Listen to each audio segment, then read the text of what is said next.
اللہ الرحمن الرحیم۔ جمعۃ المبارک کے فضائل۔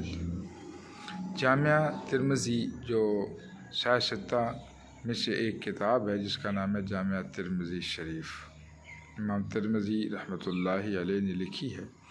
اس میں ایک حدیث کا مفہوم ہے کہ نبی اکرم صلی اللہ علیہ وسلم نے فرمایا، جس کا مفہوم ہے جو شخص جمعے کے دن غسل کرے اور اچھی طرح غسل کرے اور جلدی جانے کی کوشش کرے اور ممبر کے قریب ہو کر بیٹھے، خاموش بیٹھے، کسی سے کوئی بات چیت نہ کرے دوران خطبہ، تو فرمایا کہ اللہ تعالیٰ اس شخص کو ہر قدم کے بدلے میں 1 سال نفلی روزہ رکھنے کے برابر ثواب دیں گے۔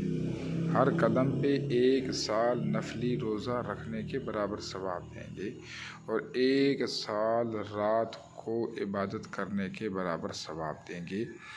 یہ اس شخص کے لیے جو جمعے کا دن بہت مبارک دن ہے، اس میں گھڑی ہے۔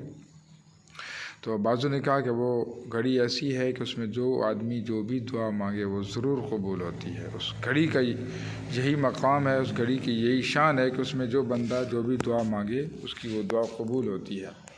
بعض علماء نے کہا کہ وہ گھڑی خطبے کے دوران میں ہے، بعض نے کہا خطبے سے پہلے، اور جو محدثین کی بڑی جماعت اس طرف گئی ہے کہ وہ گھڑی جمعۃ المبارک کے جو آخری سیکنڈ ہوتے ہیں، ختم ہونے لگتا ہے، سورج غروب ہونے لگتا ہے، تو غروب ہونے سے کچھ سیکنڈ پہلے کی جو گھڑی ہوتی ہے وہ قبولیت کی ہوتی ہے۔ اسی پہ اتفاق ہے، اس وقت دو بندہ جو بھی دعا مانگے اللہ اس کی دعا کو قبول کرتے ہیں۔